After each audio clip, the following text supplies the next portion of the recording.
వీళ్ళకి ప్రభుత్వం గద్దెనెక్కినప్పటి నుంచి కేసీఆర్ గారి కుటుంబాన్ని ఎట్లా ఇబ్బంది పెట్టాలి, కేటీఆర్ గారిని ఎట్లా లోపడి పంపాలి అన్న ఆలోచనలే దినం మొత్తం చేస్తుంటుంటే ఇక ప్రజల గురించి ఆలోచన ఎప్పుడు చేస్తారండి? ఇక ఆలోచన చేసే టైం లేదు, ప్రజల గురించి ఆలోచన చేసే టైం. కాబట్టి నిర్ణయాలన్నీ తప్పుడు నిర్ణయాలు అవుతున్నాయి. రైట్. బీఆర్ఎస్ ఓడిపోవడానికి, బీఆర్ఎస్ ఓటమి పాలు కావడానికి కారణాలు ఏమై ఉండొచ్చు అనుకుంటారు మీరు? అనేక కారణాలు ఉండొచ్చండి. బీఆర్ఎస్ ఓటమి పాలితానికి అనేక కారణాలు ఉండొచ్చు. ఏ కారణాలు ఉన్నా కానీ ఇలా మేము ఓడిపోయినా ప్రతిపక్ష పార్టీలు ఉన్నామో, గెలిచిన పార్టీ అది. కాబట్టి వాళ్ళు ప్రజల గురించి బీఆర్ఎస్ కన్నా బాగా మేము ఏం చేయగలుగుతాము అనే ఆలోచన చేసి చేయాలి. నేను ఇంతకుముందు మీకు చెప్పిన చూడండి, ఒక వ్యక్తి ఒక పని చేస్తే అంతకన్నా బాగా చేసి ప్రజల మన్ననను పొందాలి, ప్రజల అభిమానం పొందాలనే ప్రయత్నం చేయాలి. కానీ కాంగ్రెస్ పార్టీ ఏం చేస్తుంది, బీఆర్ఎస్ మీద బురద జల్లి మేం గొప్ప వాళ్ళమని చెప్పి చెప్పుకునే ప్రయత్నం చేస్తుంది. కాబట్టి ఇలా రాష్ట్రం అంతా కూడా గందరగోళంగా తయారైపోయింది. రైట్. కేటీఆర్ అరెస్ట్ చేయాలి, కేటీఆర్ని అరెస్ట్ చేయాలని చెప్పేసి ప్రభుత్వం చూస్తుంది అని అంటారు. కేటీఆర్ని అరెస్ట్ చేయాల్సిన అవసరం ప్రభుత్వానికి ఏముంది అని అంటే?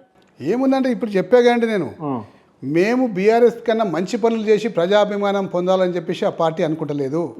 బీఆర్ఎస్ పార్టీలో ఉన్న నాయకులను అరెస్ట్ చేసి వీళ్ళని అవినీతి పనులు మేమే మంచోళ్ళమని చెప్పే ప్రయత్నం చేస్తుంది.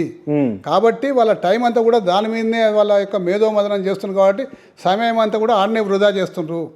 వృధా చేసి ప్రజాపాలన గాలికి వదిలేసిండ్రు. కాబట్టి ప్రజలకు అన్ని కూడా అస్తవ్యస్తంగా తయారైపోయింది. కాబట్టి ఆ ఆలోచన చేయకుండా ప్రజా పరిపాలన చేయమని చెప్పేసి మేము ఈ సందర్భంగా ముఖ్యమంత్రిని కోరుతున్నాం. ఇప్పుడు 12వ తారీఖున అసెంబ్లీ బడ్జెట్ సమావేశాలు అవుతున్నాయి. ఈ బడ్జెట్ సమావేశాలకు కేసీఆర్ గారు అసెంబ్లీకి వస్తారా రారా? వస్తారు, మంచిగుంటే వస్తారండి. అసెంబ్లీలో సీటు కూర్చోవాలండి. కూర్చోవాలంటే ఏంటంటే కూర్చునేందుకు సీటు కొంచెం ఇబ్బందికరంగా ఉంటుంది. స్పెషల్లీ ఎందుకంటే తుంటి ఎంకే ఇరిగిన వాళ్ళకు కొంచెం ఇబ్బందికరంగా ఉంటుంది. నాకు మొన్న December 16th నాడు అసెంబ్లీ స్టార్ట్ అయిందండి. నాకు బ్యాక్ బాగా సివియర్ పెయిన్ ఉండే. ఒక 2-3 రోజులు అసెంబ్లీలో కూర్చునే ప్రయత్నం చేసిన. చాలా అన్ఈజీగా కూర్చున్నా. నాకు ఇబ్బంది అయింది. నా సీటు నాకు అడ్జస్ట్ అయితే లేదు. నా సీటు మార్చమని నేను స్పీకర్ని అడగలేను. ఎందుకు మార్చమని, నా ఒక్క సీటు మారుస్తారా అండి? నా ఒక్క సీటు మార్చలేరు. నాకు ఇబ్బంది అనిపించింది. దాని తర్వాత ఆ పెయిన్ సివియర్ అయిపోయింది.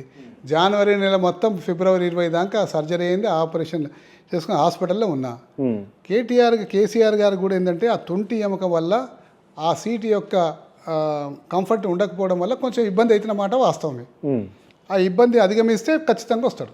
అంటే నేను ఇందాక అడిగినా ఇప్పుడు అడుగుతున్నా, మళ్ళీ అడుగుతున్నాం సార్. నిజంగా ఒక 10 సంవత్సరాలు ఒక రాష్ట్రానికి ముఖ్యమంత్రిగా ఉన్నటువంటి వ్యక్తి కేసీఆర్. అటువంటి వ్యక్తి గెలిచిన తర్వాత అసెంబ్లీకి రాకపోవడం అనేది చాలా ఇబ్బందికరమైనటువంటి వాతావరణం కాదు? లేదండి. సరే, హెల్త్ విషయం పక్కన పెట్టండి. ఆరోగ్యంగా ఉండి ఆ సీటు మీద కూర్చోగలిగితే ఖచ్చితంగా రావాల్సిందే. ఇప్పుడు మా పార్టీ దగ్గర మీటింగ్ అయితే అండి, మా పార్టీ ఆఫీస్లో టీఆర్ఎస్ భవన్లో మీటింగ్ అయినప్పుడు టీఆర్ఎస్ భవన్కు సపరేట్ చైర్స్ ఉంటాయి, కొన్ని వేరే చైర్లు ఉంటాయి. అందులో కంఫర్ట్ ఉన్నది.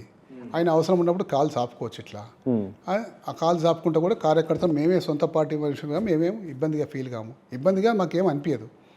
ఇప్పుడు వేరే పార్టీ సభ్యులు ఉంటారు కాబట్టి అహంకారం అనవచ్చు, లేకపోతే ఇంకెన్నో రకాలుగా అనవచ్చు.